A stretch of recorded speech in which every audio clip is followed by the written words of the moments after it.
Tomorrow will be built today, but not with ideas from the past. To activate our regions and cities, we need smarter strategies and new frameworks to accelerate opportunity. Deloitte can help you see the big picture. Whether it's revitalising existing assets, rebuilding old into new, or reimagining a new Western Sydney, we'll help you transform projects from today's plans to tomorrow's solutions. It begins now.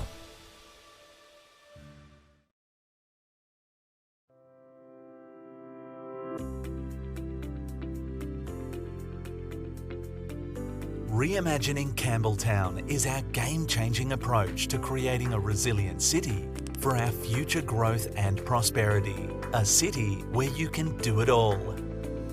We are leading the way with catalytic projects that will transform our city centre, such as the CBD revitalisation, Sport and Entertainment Precinct, Billabong Parklands, Medical Research Centre and Sports Centre of Excellence.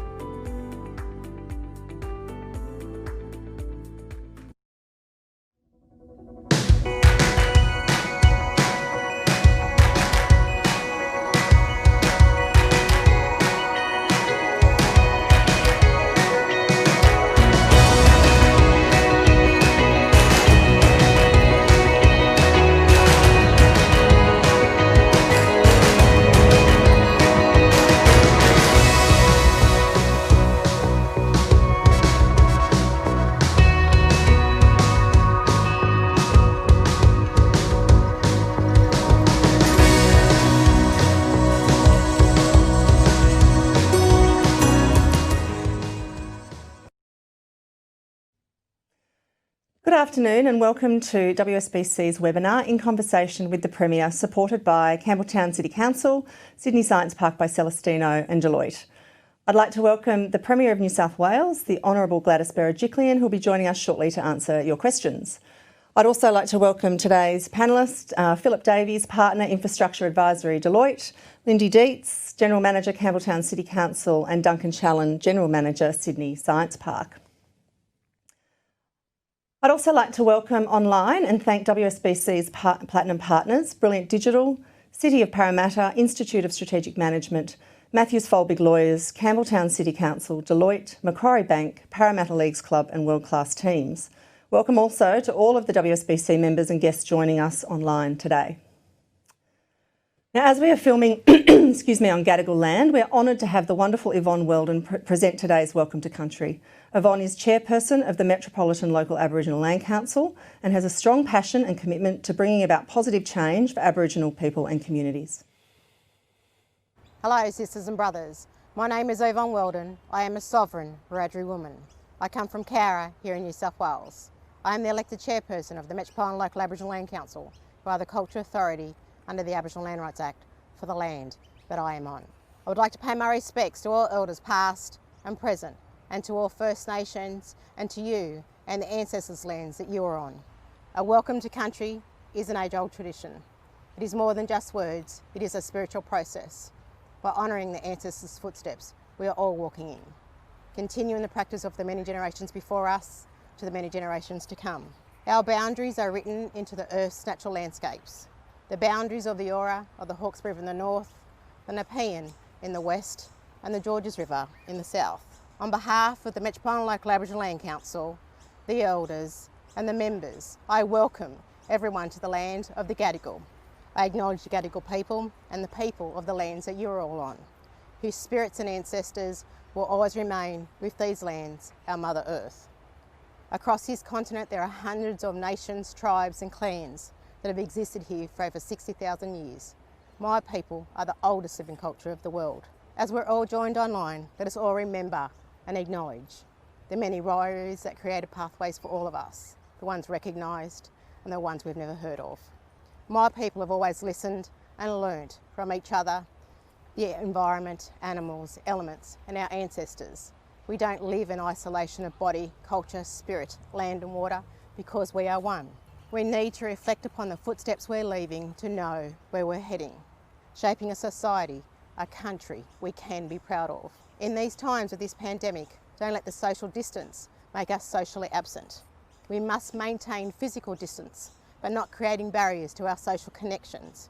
And whether it's through your work or family and your networks, creating an inclusion, an acceptance and a resilience. All of us together can bring about positive changes to multiple generations. We are in this together. As we ponder over recent times, think about the difference we are making today that will become the milestones of the future, all our futures. Let us all draw upon my people's spirits as we continue on our journey. May my people's spirits walk with you and guide you as we strive forward for us all. Again, on behalf of the Metropolitan Local Aboriginal Land Council, welcome to Gadigal land. This always was, always will be Aboriginal land. Thank you and have a wonderful day. Well, thank you, Yvonne, for that very moving welcome to country. Just before we welcome the Premier this afternoon, we're going to spend a little bit of time chatting with our panellists today. Please feel free to submit your questions for our panellists and the Premier via the Q&A function throughout the session. Now, our first question is for Phil. There's been a lot of talk about the infrastructure-led recovery. As the former CEO of Infrastructure Australia, what do you think we need to get right in order to make sure that this does what it needs to for our local economy? Yeah, thanks, Amanda. I think we've already seen governments respond very positively and accelerate projects where they're able to, which clearly is keeping people busy and on the job sites. But I think where the opportunities are really around how we can get more out of our existing infrastructure and optimise some of the infrastructure we've already got. I think we could see more renewal projects coming forward and more optimisation type projects. And I think that's appropriate because we're still getting to grips with what the impact's going to be of COVID-19 and what COVID normal might look like in terms of people's behaviours and how often they're going to go to the office and what that means from a transportation point of view and so on. So I think there's a good opportunity to actually bring forward some of those renewal projects, optimisation projects, and also to reskill people to actually undertake those projects. And typically they give a very high return on investment as well. So I think that's what I'd like to be seeing more of. The focus has been very much on new projects, hasn't it? I understand, see what you're saying there. And I think the other really interesting thing that we're seeing with our members and other businesses in the community is that it's working. So a lot of our members are sort of getting quite a lot of work and getting quite a lot of traction out of this infrastructure-led recovery that we're talking about. So while the August labour force figures, I think, surprised us all by falling following a sharp rise earlier in the year, jobs and employment remain a key focus of the COVID-19 recovery. Lindy, what role does government play in creating more jobs, not just now but beyond the pandemic? Look, I think every level of government has a really critical role in supporting employment generation. For us in the local government land, we're working, I think, very strongly on three areas, and certainly from a Campbelltown perspective. One of the areas that we're working on is education and upskilling. So we're working really closely with Department of Education and Training and Western Sydney University to ensure that we're preparing for the training and education opportunities, not just for now but into the future, particularly with the opportunities of the Western Parkland City with Western Sydney Airport and the Aerotropolis. The other thing that we continue to do, and it has been really important and it's been a really interesting journey through COVID, is working with our small and medium businesses to ensure that they are continuing to be skilled. And obviously WSBC has been an enormous help in this area in helping us provide training and information sessions and pairing businesses up together to be able to leverage off one another to enable their growth even further. So our small and medium businesses have been really critical in that space. The last body of work that we've been really focused on is looking at our target markets within our community, within our city. And that has been a much larger piece of work because, again, it's futuristic as much as it is for the now. And we're doing that work really collaboratively within the Western Parkland City to identify the strengths and opportunities that lie within every local government area of the Western Parkland City. I really congratulate the government on their move with the Western Parkland Authority in bringing Sarah Hill in to assist us in actually getting that holistic picture of the opportunities and the strengths for market forces so that we can actually work together to leverage off that to create more employment opportunities. So it's kind of a three-level thing for us in local government land, particularly for us in Campbelltown. There's some big, definitely some big shifts underway in industry and the skills that we're going to need, which leads me to the next question. So added to this pressure that you've just talked about of the need to create jobs, in this very difficult time, there's also a need for us to be planning for the future, as you say, like we're planning for jobs that don't actually even exist yet. So Duncan, this one's for you. So Sydney Science Park is very future focused on both business and talent that it must attract for the future. So what do you see as the jobs of the future in Sydney Science Park, and how do we get there? So Amanda, from the start, Celestino recognised that in order for us to attract those high-tech industries that you referred to the Sydney Science Park, we had to be more than just a business park. And what was essential for us was making sure that we created a place that was vibrant, that was interesting, that was interconnected, that we create a place that would be centred on education, innovation, research and development, and commercialisation. And then the most important part of all of that was to create a place where people would want to live, where they want to socialise, where they want to play, where they want to interact, and that we can create those places where you get that organic mixing between people from different disciplines and different sectors. So our focus at Celestino is really creating that urban structure that will provide variety in activities. It'll provide better choice, better value, superior amenities, and really create a platform by which it'll make it more attractive for those large industries to start to anchor at the Sydney Science Park. The other bit that we really focused on is, while we build all the infrastructure for those high technology companies or for the education sector and so on, we need to make sure too that we can support those allied businesses and the other commercial activities in the retail sector, and all those allied services that can also complement what we're doing at the park. And in particular, back to my comment around diversity, is also providing diversity for different people's lifestyles, and also homes that might suit different types of incomes and different stages of your life. So there's a lot of various pieces that we're pulling together to create something that truly is unique at the Sydney Science Park. And what we've also been doing is keeping our eye on global trends, and in particular what's happening here now around the world. And we want to make sure that the Sydney Science Park plays to its comparative or competitive advantage in the area as well. And so some of the key areas where we think the Sydney Science Park will have a material role to play will be around health, wellness, medical technology. We'll be looking at food tech, agribusiness, sustainable energy, urban disruption, smart cities, and then also looking at education and that lifetime of learning, and how do we embed from school, from primary school, high school, vocational, tertiary, into the workforce, so that whole lifetime of learning.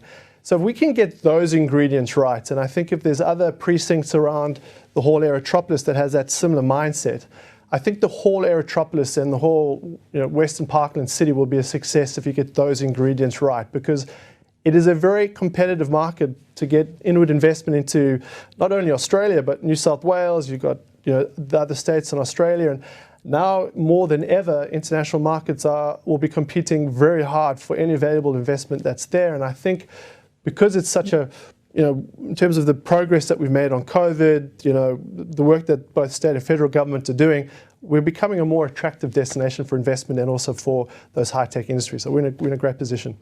And not just investment, also talent. I mean, that's the big kicker, isn't it? Yep. Really making sure that we attract those smart people that are going to make that reality come to life. So the Western Parkland City, for those of you that don't know, not everybody knows what Western Parkland City is, it's described as the economic powerhouse of Sydney and takes in the Blue Mountains, Camden, Campbelltown, Fairfield, Hawkesbury, Liverpool, Penrith and Wallandilly. It already generates more than $56 billion a year, in part from its top 5 industry sectors, which includes manufacturing, freight and logistics, health, tourism and agribusiness. It's clear that this region is, will be spearheading growth, not just for New South Wales, not just for Western Sydney or New South Wales, but also the nation. Duncan, back to you. Sydney Science Park will be taking a huge role in turning this Western City dream into a reality. What are your key priorities, and what industry sectors are you targeting, and how are you going to attract them? Yeah, so I think it builds on my previous comment that I made. We really view the Sydney Science Park as being a defining catalyst for people in Australia.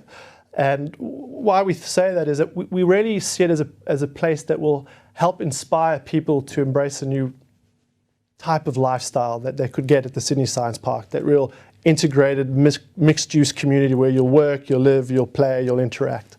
And we also see it as a place where we'll be able to embed innovations and technologies that will really hopefully change our collective future. So it becomes a place where we will look to curate those transdisciplinary sectors and expertise to really start to build that research and innovation pipeline.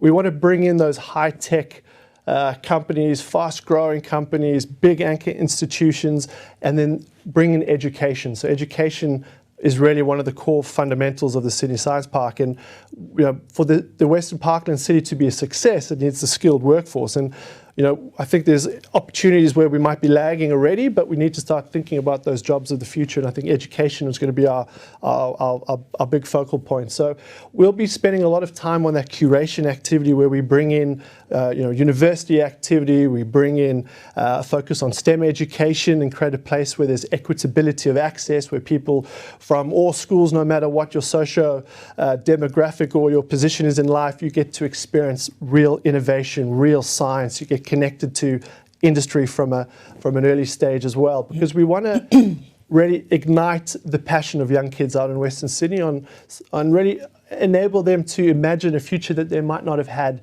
if we just stayed with those big box warehouses and big logistics. I mean, it has its place, but at the Sydney Science Park, we really want to do something that's really transformative.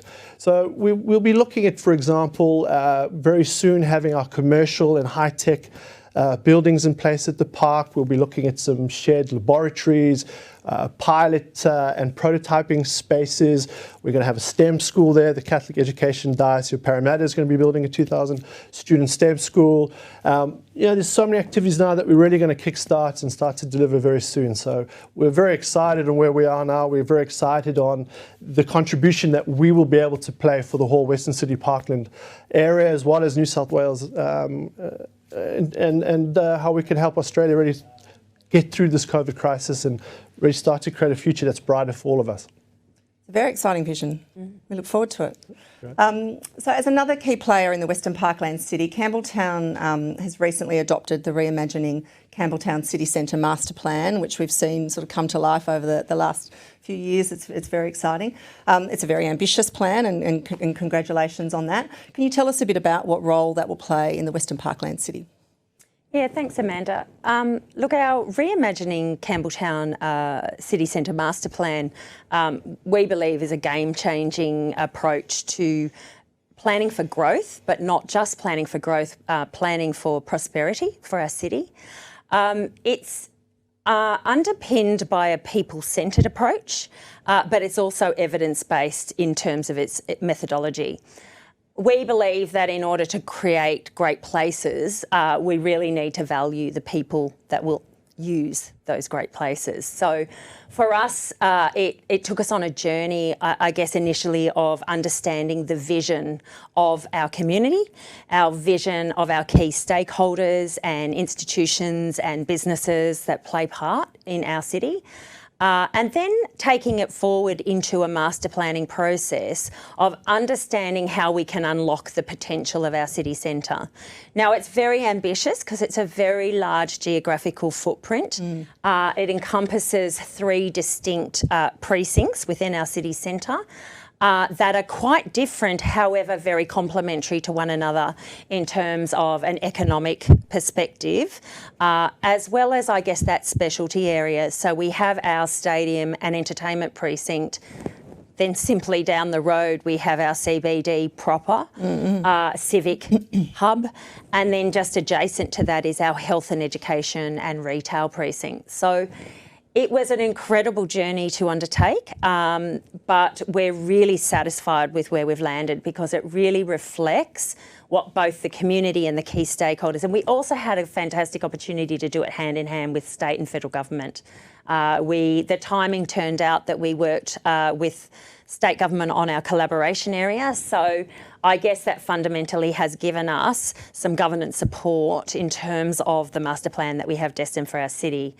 The other component of it is I think it tells a story to any potential developers and investors that want to come and join Campbelltown City. And we've had feedback already that they find it really useful in understanding what it is that Campbelltown seeks to be in the future. So it's been really exciting, and we're only just beginning the journey of unpacking that. We did some city shaping quick wins that we'll be doing to demonstrate to the community how we are trying to get some things happening quickly for them. But then obviously some of them will be long projects that will work out, and we have to be agile. You know, COVID taught us that. So we're going to have to be agile with it. It has to be a living and breathing document that can adjust and flex depending on what is happening and what opportunities come to lie. So yeah, we're really proud. In terms of how does that then work in with the broader Western Parkland City, goes back to what I actually said before in terms of all of us, all 8 local government areas in the Western Parkland City working together. Working from each other. You know, we've often had people say, oh, you can't all have health and education precincts. But the reality is, and what people don't understand, is we actually complement one another. So we have different specialty areas, and each hospital, in fact, has its specialty areas. And so we actually support one another in those industries. So it's just a matter of, again, mapping out and understanding each of our strengths and opportunities so that we can actually work together to get the best outcome possible for the Western Parkland City. And obviously the city deal laid some great foundations for that. Yeah, absolutely. So the city deals has probably been a career-changing thing for me in the sense that local government often gets into this competitive space because we're all fighting for similar buckets of money or industries or investment opportunities. But I think what this exercise has taught us that we're actually stronger as a group and we work much better. And it actually provides much more effective outcomes for community and economic prosperity. So together we're a much stronger group. Especially when you have so much to do. Absolutely. You do. Absolutely. Phil, so you've recently worked with the New South Wales Government on the concept for an integrated logistics hub in the Western Parkland City. This is obviously a vital piece of the puzzle in terms of making sure we get the maximum value out of the airport. What do you see as the priority to support producers and manufacturers, and what are some of the issues we need to address with our supply chains? Yeah, thanks, Amanda. I think under the city deal, which definitely is a game changer, I think the key linchpin for change is really the investment in the airport. So an airport that can connect us into Southeast Asian markets literally overnight. And as part of the New South Wales Government's vision, they've got this vision for an agri precinct. And I think that is absolutely a fantastic opportunity for the people of New South Wales, not only Western Sydney, but regional New South Wales. And I think, you know, to make this work, we need to now work with the growers and the producers, the manufacturers, to really fully leverage the provenance of product. We shouldn't underestimate the value of our products in the Southeast Asian markets, where we're in the next few years going to have 2/3 of the world's middle class living, high demand for products from Australia because of that provenance. I think there's a very real opportunity to leverage there, and I think the next steps are really connecting those producers and the growers through the whole supply chain to understand how can we, take advantage of this game-changing opportunity that's in front of us. So that's a big piece of work. How do we do that? I think it's a big piece of work, and it's often challenged. We don't often think about the systems and supply chains. We think about our respective roles within them. So I think, we really need to bring together the producers, the growers, the supply chain operators, and work together to understand how can we actually leverage more out of what we've got in terms of production capacity? How can we streamline regulation? How can we deal with some of the planning issues that we've got? And there's some really good initiatives already going on with Border Force in Canberra, looking at using blockchain to actually streamline processes. So I think all the pieces, you know, use the word jigsaw, I think all the pieces of the jigsaw are there, but there's a lot more work to do to actually realise the potential. But, you know, out of all the things happening right now, I think this is one of the more exciting opportunities, and, you know, hopefully we can provide opportunities for the growers and producers of regional New South Wales to, you know, really kind of come off the back of some dreadful years of drought to actually realise the potential. And do you have any thoughts on what sort of markets we should be looking at? You talk about Southeast Asia. Obviously, China's becoming a bit of a problem. What markets should we be looking at? Well, there's very strong demand for Australian products still in China, in Southeast Asia, generally Japan. You know, and it is that provenance that you know, we take it for granted. We go to the supermarket and the quality, and the fact you know where it's come from. You know, there's you know, when you talk to the vitamin and drug manufacturers, there's a lot of fake products in the markets in Southeast Asia, and, you know, there's a real demand, and, you know, and they've got the money in their pocket to actually pay for these products. So I heard yesterday that's a $2 billion industry. So the Chinese nationals that come here for holidays and take the vitamins and baby formula back, it's $2 billion just dropped out of our economy. Quite amazing. Duncan, so just on the Sydney Science Park, just very quickly, could you just to help bring it to life, like, could you paint a day in the life of a person in the Sydney Science Park? What would that look like? Yeah, it's a very exciting proposition, and it really truly is transformative. And when you think about the fact that we'll be allocating almost 80 hectares of space to parklands and outdoor space, this will be a very lush, leafy, green place that will be beautifully landscaped with water features and lots of you know, amazing outdoor amenities, bike paths, cycling paths, outdoor sporting facilities. It will have a very contemporary feel to it. It'll be very timeless. It'll be beautiful in terms of its style and its charm. And everything that we do has been embedded with innovation. So even the way that we design and we roll out both the built form and also the outdoor space will have that element of innovation and science to it as well. And it really is it takes all the best elements of an urban city, but embeds it in a beautiful, lush, leafy environment where you won't feel like you're in the heat of Western Sydney. It'll be a place where, you know, kids and moms and dads will play, but then we'll also have, you know, the best and brightest minds working on, you know, the jobs of the future. We're going to have a creative industries heartland where you can go to theatre, you can have live music, you can go to different restaurants from all around the world. It really is a unique place where, you know, people want to live, learn, play, trade, and live. So it really is an exciting proposition for us and for the whole of Western Sydney. We can't wait to get ready. And it will be walkable, I'm assuming. It'll have walkability, it'll have autonomous mobility. It's going to have everything, as I said, the best of all those urban developments that we've always wished for, but embedded into this natural environment of greenness and water and just wellness and health. Exciting stuff. Now, I think before the Premier joins us, I think we have time for one more question. So, Phil, successful precincts and places will be, as we've talked about today, they'll be central to the success of the Western Parkland city. What opportunities are there in planning these new precincts?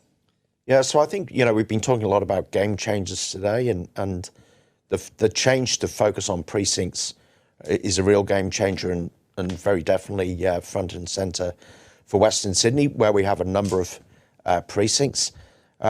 We've really got on board with this across Deloitte and been leveraging our expertise from around the world to think about how does this fundamentally change the way you think about the planning, you think about the commercial side of delivering precincts, and then how you go on to actually deliver them.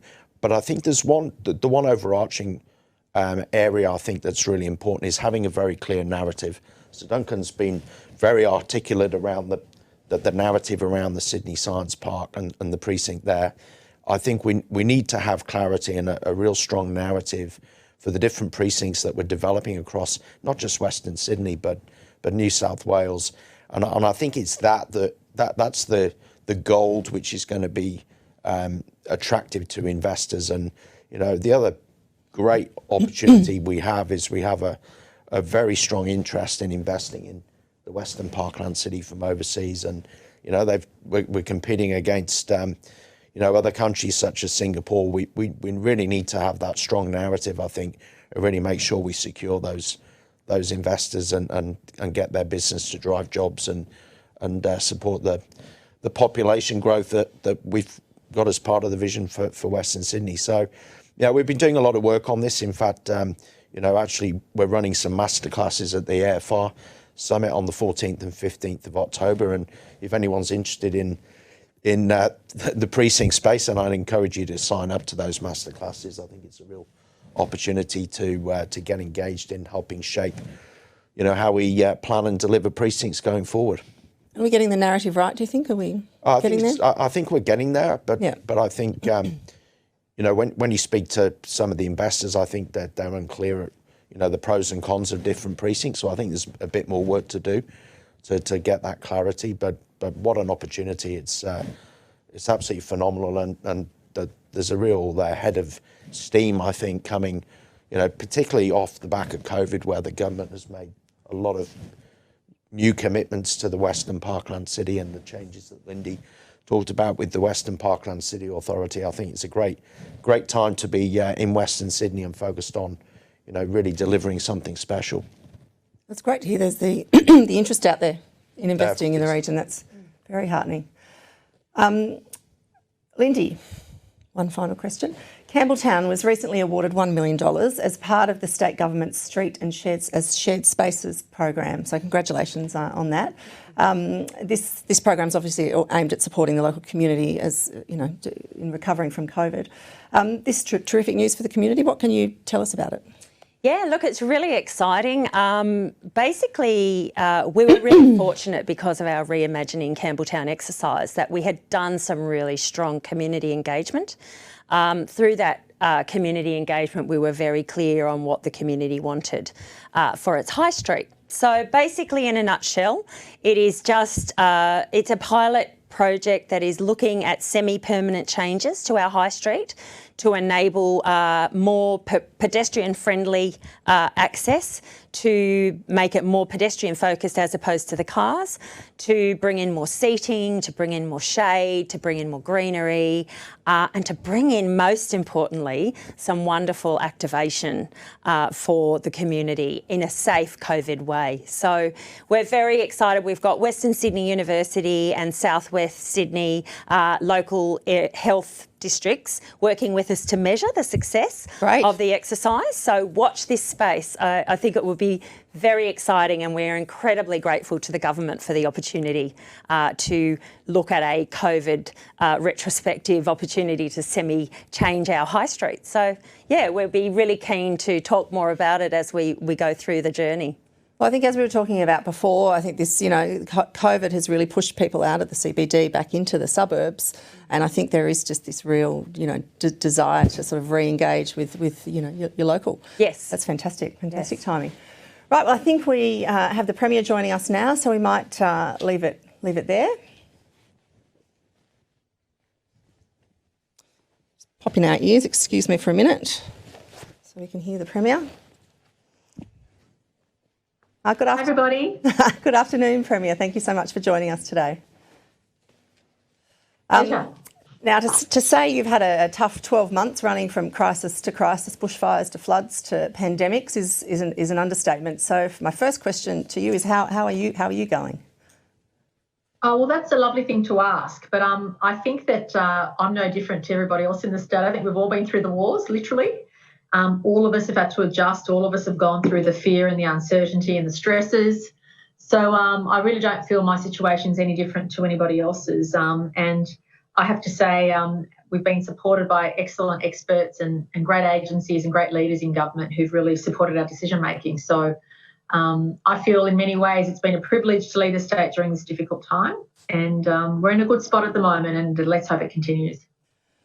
Well, you have to be congratulated. I think the feedback from the broader community has been nothing short of amazing in terms of your response and your government's response to COVID. So thank you. Before we go to our next question, just a reminder to our live audience to submit your questions live for the Premier via the Q&A function. Premier, just before you joined us, we talked about the Western Parkland city quite a bit. We've got three panellists here with us today that are very involved with the evolution of the Western Parkland city. I know that Sydney Science Park is a big piece of that puzzle and a great investment from Celestino. Duncan Challen from the Sydney Science Park, I believe, has a question for you on that. Thank you, Premier, and thank you for your time. If you have your way, what would you like the Western Parkland city to be world famous for in 20 years' time? You know, the Eastern City has the harbour and the Opera House. The Central City has the Powerhouse Museum and the River Precinct. Besides the airport, you know, what will the Western Parkland city have? Well, I think we should aim to have the Western Sydney Parkland city as the advanced manufacturing capital of the world. Whether it's robotics and AI, I mean, the industries that are setting up shop there, that are looking to employ people, I think should be cutting edge. And we shouldn't be afraid not just to be the nation's centre for advanced manufacturing, but a global leader in that space. And when you've got the local best and brightest and the world's best and brightest wanting to set up shop there, I think the signs are positive. And of course, livability is key to any functioning modern city.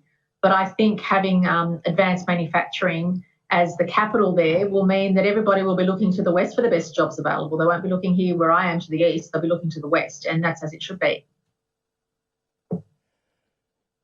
Right, we've had a few questions come through on this topic, so I'll do my best to summarise them for you. What are your views on our souring relationships with China, and what is being done about searching for alternative export markets for New South Wales? Well, I think it's key for us to maintain good trade relations with all of our neighbours, and I've been very particular about that. And I also feel that diversity is always a good starting position. You should always welcome investment from our neighbours and make sure that there's a number of neighbours that are interested in those investments, and which is why the Aerotropolis is such a story of that success. We have Japanese companies, German, US, UK. I mean, the amount of interest in the Aerotropolis from markets and from places around the world is really heartening, and I think that's what's really important. I think at the end of the day, we need to protect and support and enhance all of our trade relationships, and diversity also is a good thing. So I appreciate, though, that's done in a geopolitical, realpolitik world where there, you know, from time to time there'll be tension with one relationship or another. But I think overall our starting position should be a positive trading relationship with all of our neighbours and investment opportunities both ways for, you know, with all our neighbours. And I think we rely on all those neighbours in close proximity, including Japan and China and others, to purchase our primary products and to do those trade arrangements. And so long as it's done in a relationship of trust, I don't think that's a bad thing. Thank you. Lindy, I understand you have a question for the Premier. So, Premier, firstly, I wanted to thank you because we really appreciate that you listened and widened the operational remit of the Western Parkland City Authority to look right across the Western Parkland City and not just focus on the Aerotropolis. And we're really grateful for that opportunity because we think it will further strengthen the opportunities for both the airport and the Aerotropolis. In terms of the ideas, have you got any ideas on how we can ensure that industry right across the Western City realises their share of the additional 200,000 jobs that are committed to under the Western Sydney City deal? Well, I think whilst we are obviously attempting to attract, and we already have, we've got MOUs signed with about 20 high-level organisations already. I think we should also let the market do what it does best. Competition is a positive thing, and the enthusiasm and incentives to invest there are huge. And I think we've demonstrated through the pandemic that we're a safe place to live and work and invest. And we should also let let's let the market also vie to employ people and get their share of what's positive about that new precinct. And whilst government, federal, state and local can work together and sign those formal arrangements and encourage businesses to set up shop, we should also let the market do what it does best and compete on growing their businesses, on employing people, and also being innovative. And I don't think we should micromanage it to the extent where we thwart innovation. I think it's important to have innovation happening on the site. A big reason why a lot of major global brands want to set up shop there, as well as local Australian brands, is because the energy and the buzz that's generated from startup communities and from each other really inspires innovation. And who knows what groundbreaking, world-breaking discoveries or innovations may be in that precinct because of that. And I don't think we should manufacture too much who has what component of that share, but we should also let the market, whilst we're encouraging and supporting businesses to set up shop, we should also let the market do what it does best. And we might find there could be technologies we've not even heard of or thought about that emerge there in the next few years, and that should be a sign of excitement. Thank you, Premier. This next question has come through quite a bit. I'm not sure that you've necessarily been in a position to answer it, but when will restrictions likely be eased, Premier? Oh, well, we've been easing restrictions since about June already. Last week we announced a whole range of easing when it came to community sport, what can happen at schools, activity that's now allowed at weddings, musical rules around playing music and singing. So last week we did already announce quite a number of easing of restrictions, and obviously we're also looking at what the school holidays bring, and we are actively considering the further easing of restrictions. Please know nothing gives us more joy than to have a good run of statistics to be able to base those decisions on. But the other thing I'm really keen on in New South Wales is not to go backwards. The worst thing for business is uncertainty. And one thing I'm very proud of is ever since we emerged from the lockdown, we've kept moving forward. We haven't really gone backwards. I mean, we did a slight tweak when we had that Victorian case, which created an outbreak in terms of capping venues to 300, but that is still quite a workable situation to be in. So I always want us to be in a situation where we're moving forward and not having to go backwards. And for that reason, I'm really keen to make sure we ease restrictions at the right time, at the right pace. And look, we won't get it right all the time, but overall, I feel confident that our strategy has been the right one, that the balance between risk and easing restrictions to date has been adequate. And, when it comes to, I say to people, I'm personally a very cautious person, but very courageous when it comes to jobs creation and supporting business. And that remains our focus in this next stage of the pandemic. But we can't do that unless we keep the virus at bay. So it's always that balance of keeping the virus at bay, because that allows us to work hard in maintaining our economic activity and boosting it. Thank you. Phil, I believe you have a question for the Premier. Yes, good afternoon, Premier. Can I just add my congratulations and thanks for your leadership through the bushfire and pandemic crises. It's really unprecedented. My question is, you've set a very clear vision for the Western Parkland City, the creation of 200,000 new jobs, another 500,000 people. My question is, what can the people listening in today do to help take advantage of that vision and help to plan our way out of the health and economic crisis? What would your ask be of the businesses and the individuals listening in today? Well, I would say, and look, every business and every industry is going through their own challenges at the moment. But I would say don't be afraid to continue your activity. Don't be afraid to invest.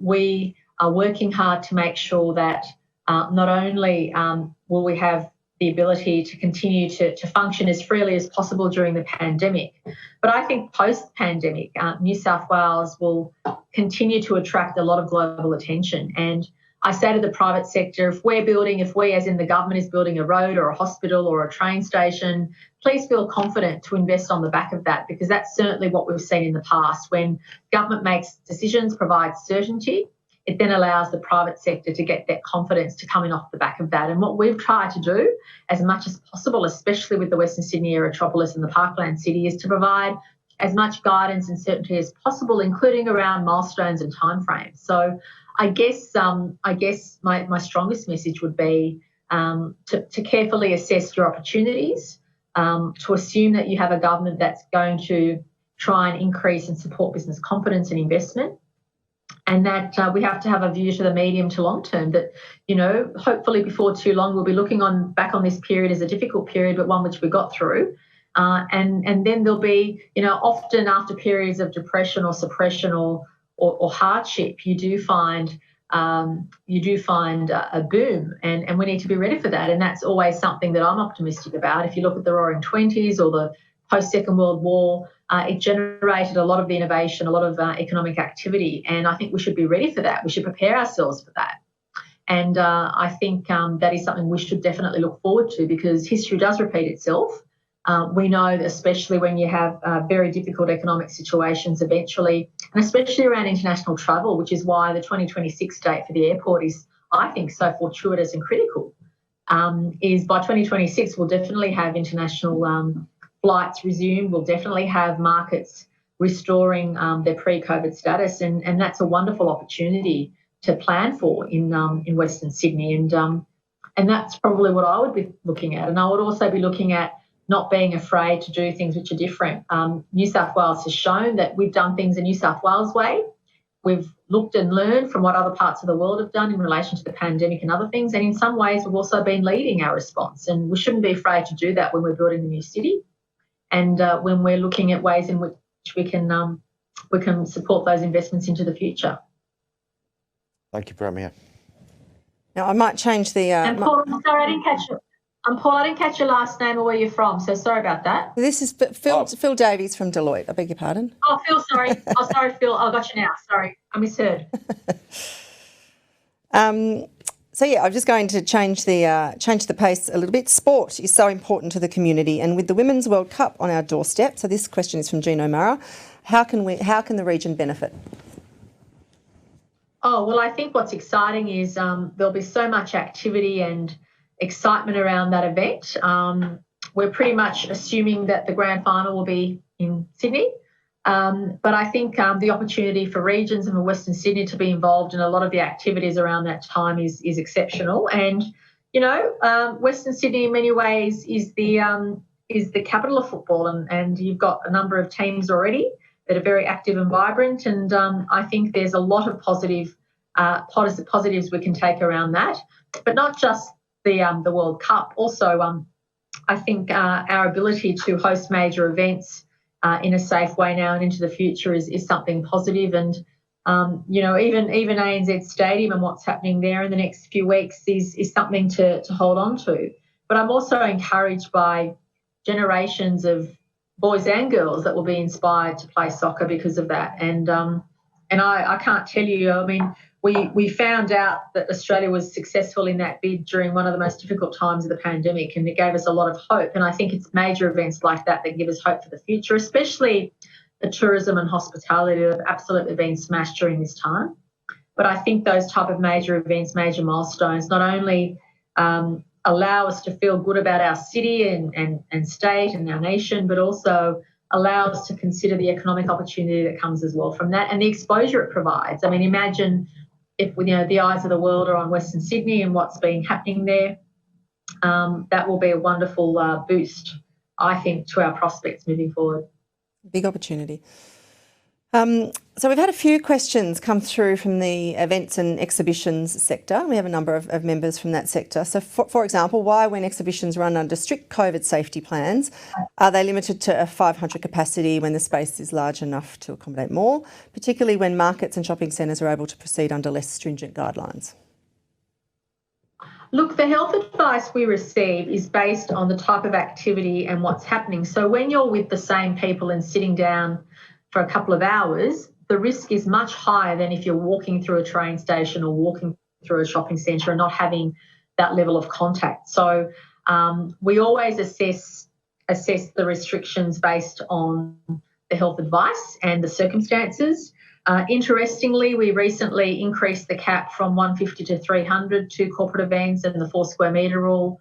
So we are looking at opportunities where we can further ease restrictions, but we know that indoor events are much more risky than outdoor events, and we also know, however, that seated events done in a COVID-safe way can potentially cater for more people, and we're looking at those opportunities. But please know that sometimes when you probably don't have the chance to follow things as closely as I have, things can seem inconsistent, and that's the last thing we want to stress businesses about. We don't want people to feel there's inconsistency, but please know that the health advice does vary depending on the type of event, the location, and what people are doing in those places. So walking through something casually is very different to being seated in a fixed spot within, in an indoor location, and they're the risks we have to account for. And interestingly, our data tells us that you're more likely, as much as the disease is very contagious and to the extent where you can pick it up off a surface, the data tells us at the moment in New South Wales you're more likely to get it from somebody you know, a friend or a family member, than you are from a random person. And so a lot of larger corporate events, unfortunately, have lots of people together who know each other, and the risk of kind of letting down your guard and being in that environment is also high. But we are working through those issues. We do want to support businesses, and we know events in particular have had such a rough time, and I want to thank anyone on this webinar who manages a business involved in events and functions and tourism, how stressful it must be for you. But please know that we are looking to further ease restrictions and further provide support to keep you going during this time. Right, the next question we have, how can governments of all levels improve their procurement practices to better consider the sovereign value of supporting local Australian manufacturers and the full life cycle cradle to grave impact of their purchase with a much better weighting beyond an immediate cheap price? Well, look, great question. Firstly, when we look to procure goods or services, we don't just look at price, we look at quality, we look at incentives, including employing apprentices, and we also do look at local supply chains. And one advantage of COVID has been that back in March, we called on businesses throughout New South Wales to say, if you have the opportunity to retool or to provide medical supplies or provide hand sanitizers or anything of the like, please let us know and we will support you. And we had more than 1,600 businesses actually come forward and retool or repurpose their operations, which is an extremely positive sign. In fact, because of that call to arms, we've also had 2 consortia, one based at a university, one based in the Hunter, 2 consortia that are actually building ventilators, something we had to purchase from overseas before that time. And so whilst we've quadrupled our health capacity for ventilators, I can sleep well at night knowing that any surge we need will actually come from local manufacturing. And that's just one example of what COVID opportunities have provided. And I think we should be more ambitious in having end-to-end supply chains in New South Wales, or being one part of the supply chain around the nation. And whilst we were locked out of manufacturing for decades, mainly because of wages and costs associated with wages, I think the new era, the digital era, gives us enormous opportunity, because the new era is about high-skilled workers. It's about educated workforces, and that's something Australia and New South Wales in particular do well at. So the jobs in robotics or advanced manufacturing or 3D printing and all these other jobs will require skills, but they'll also provide opportunities for us, I think, to reassert ourselves as a place to manufacture, not just a place to buy and sell and provide services, but a place to manufacture. And that's one thing I think that COVID has expedited in a positive way. Yes, it certainly has. The next question is from Josh. Environment Minister Matt Keane has mentioned hydrogen and green steel as the breakthrough that changes the world. What is the Premier's roadmap to execute this strategy? Well, if you're interested in our roadmap on energy, we recently signed a memorandum of understanding with the federal government on our short, medium and long-term energy needs and how New South Wales is meeting those. So I'm very excited about this. This was an area of policy I was concerned about a few years ago, but I'm feeling much more relaxed about where we're going. I think in New South Wales we strike the right balance in supporting existing energy sources, but also making sure that we embrace and are leading edge in relation to new emerging technologies. And obviously, that is the sweet spot to be in. We need to secure our own energy. We need to be independent about securing our own energy, but we also need to put down pressure on energy prices. And that's why I think our MOU with the federal government actually builds those strategies in place or puts them in place. And part of that strategy was increasing our gas supply. And this morning, although there were some conditions, the Narrabri gas project was approved, and that's been something that's been in the pipeline for quite a while. But that obviously will support our efforts in having extra gas resources in New South Wales. And as you know, gas has multiple uses, including assisting transition to renewables, because we can't have enough storage capacity at the moment during the peak times, and gas supports that transition. So I'm very pleased about that. And I noticed yesterday or the day before, Angela Merkel in Germany announced hydrogen as a key part of their strategy, and we're interested in hydrogen. I think there's a future in hydrogen. And again, we want to make sure we make all the right inquiries and provide all the right settings so that New South Wales is leading and not kind of caught on the back foot. So I think there is an improved place or an increasing place for hydrogen, and we're working hard to examine those opportunities. Thank you.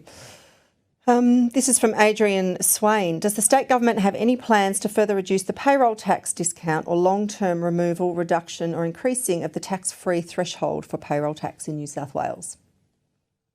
Well, I think it's huge irony and huge unfairness that whilst the federal government collects income tax and distributes GST, the states essentially engage in taxing citizens for what are incentive-based activities. So payroll tax is clearly one of them. But even stamp duty and land tax, I'd love to be able to abolish all those taxes, and I think it's important for us to have those conversations now. I think if there is opportunity for reform, now is the time.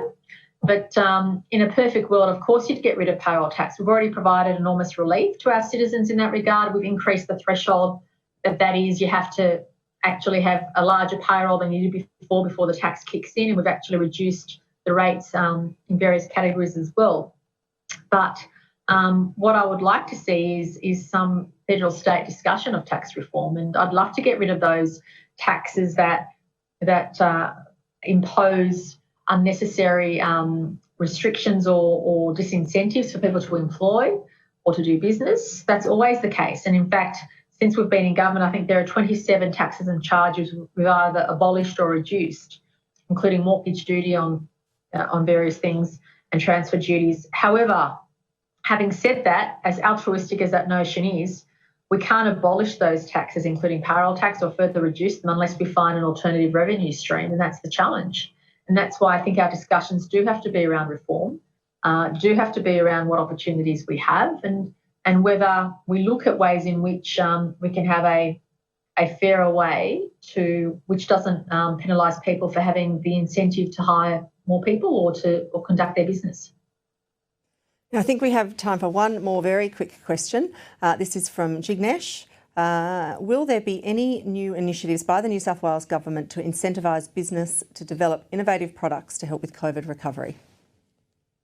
No, definitely. And we have some plans we have some programs in place already to encourage businesses to retool. If you look at the Service New South Wales website, we've got a special portal just for business. So it helps demonstrate to businesses how we can support you, whether it's through a direct grant, if you've had major reduction in your turnover, or whether it's to support us in our efforts to retool and manufacture and reskill.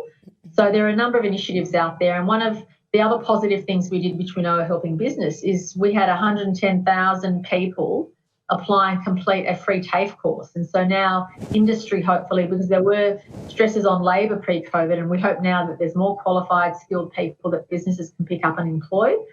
And we did those free TAFE courses knowing full well that people were worried about their jobs, were reskilling. So there's lots of different ways in which we're looking at to support businesses. But the first stop should be Service New South Wales and our business portal.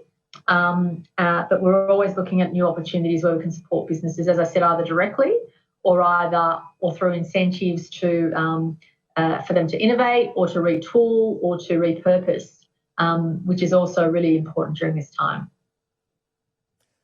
I think I might try and squeeze in one more if you don't mind, Premier. How much confidence does the wastewater epidemiology tracing work being undertaken by New South Wales Health and Sydney Water provide to the community in terms of the COVID-19 response? It's actually really good, and we want to expand it because what you find is sometimes it gives you traces which are old, but it does tell you where the disease was last most active. And so even this morning we had a discussion about the need to expand the program. So it's actually a very positive part of our response, especially when we've had 5 days in a row of zero community transmission, but yet we know the virus is lurking around because there's no way you're going to eliminate it. So that sewage detection work actually helps identify where the virus may still be or where it was recently.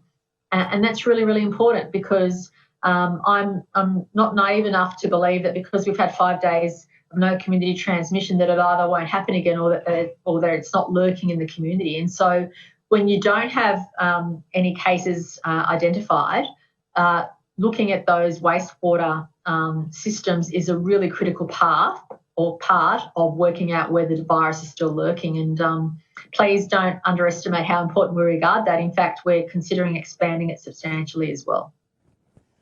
Well, thank you. You've answered a very diverse range of questions this afternoon, and we really appreciate your time and also the incredible work that you've been doing in your response to COVID and supporting the New South Wales community. So thank you very much, and we hope next time we'll get to see you in the flesh again at the State of the Region next year when we are able to resume face-to-face events. But thank you for your time today, Premier. Wonderful. Thank you for yours, everybody, and thank you to everybody on the line who's doing your part or playing your part in rebooting our economy. And thank you to those of you who have been patiently waiting for us to make decisions which will help support your businesses further. And I'm deeply grateful for your efforts, and please know that supporting businesses during this time is our absolute priority. Thank you. Thank you, Premier. Good afternoon.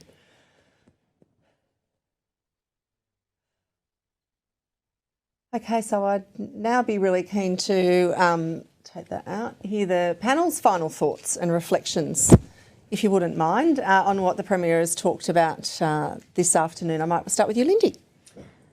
Yeah, look, I think part of reimagining for us was to say that we were going to lead the charge in our own future direction. And I think the Premier's response to one of my questions, certainly around the distribution of jobs, confirms for me that it's really important that we work really collaboratively with private industry and key stakeholders if we are to get our fair share of the jobs for the Western Parkland City. So it makes me more determined than ever that the collaborative working relationships that we have established are going to be fundamental in ensuring that the metropolitan city centres of the Western Parkland City can actually increase their local employment opportunities for their people. So that would probably be my biggest takeaway from listening to the Premier this afternoon. Great, thanks, Lindy. Duncan. I think mine's more just a word of thanks to, obviously, to the Premier and to the Western Sydney Business Connection for hosting this event, because it continues to instill the importance that Western Sydney will play for Australia's prosperity. And Celestino and the Sydney Science Park are extremely proud to be part of that diverse fabric that will start to create a resilient, a thriving and a successful Western Parkland City. I think for those of us that live and breathe it every day, we know what's happening in Western Sydney. We know what the vision is. We know how exciting it is. But I think it's really great to have the opportunity to share with people that aren't as close to it as we are what's happening. Phil. Yeah, I think I totally agree with Lindy's point on collaboration. I think that's the big one for me, the opportunity to have even greater collaboration across all levels of government, but also with the private sector. And I think to challenge the norm, you know, we've enjoyed a period of 28, 29 years of economic growth. Well, that's come to a grinding halt. So this is a great time to actually challenge the norm, to deal with parochialism and actually, you know, dream big in terms of what we could achieve. And I think, you know, the Premier was really backing that in terms of her her messaging, and yeah, I think that's incumbent on us as individuals as well as our respective businesses to really put the shoulder to the wheel and make that happen. Yeah, I think that parochialism comment is an interesting one, because I think it is time to shift. You know, we need to be facing the world. We're an international, you know, city now, and I think that's certainly time to move on from that. Well, thank you, everybody. Thank you for joining us online today. And once again, I'd like to thank today's presenters, the Honourable Gladys Berejiklian, Lindy Deitz, Duncan, Challen and Phil Davies. I'd like to thank our event partners, Campbelltown City Council, Sydney Science Park by Celestino and Deloitte, WSBC's Platinum partners for their continued support. Before I sign off today, I just wanted to let you know about some of our upcoming events. On the 15th of October, we'll be hosting a breakfast masterclass and live stream, another one of our hybrid events, on business strategy presented by ISM. So an opportunity to review your business strategy in response to COVID, or just review your business strategy. On the 5th of November, we'll be hosting a leadership webinar presented by world-class teams.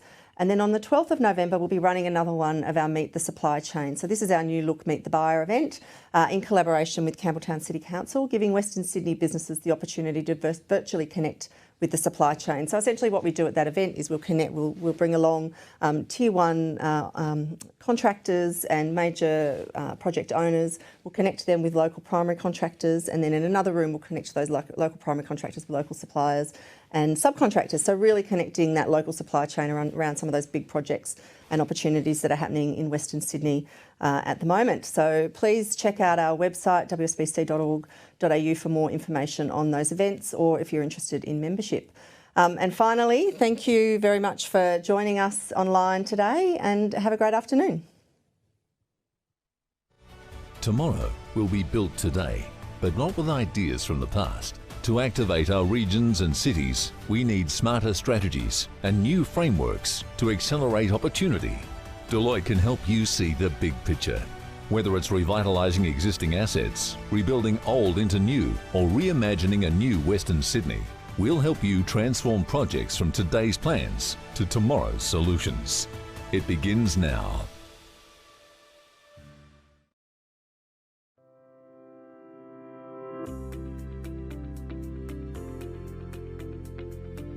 Reimagining Campbelltown is our game-changing approach to creating a resilient city for our future growth and prosperity. A city where you can do it all. We are leading the way with catalytic projects that will transform our city centre, such as the CBD revitalisation, Sport and Entertainment Precinct, Billabong Parklands, Medical Research Centre and Sports Centre of Excellence.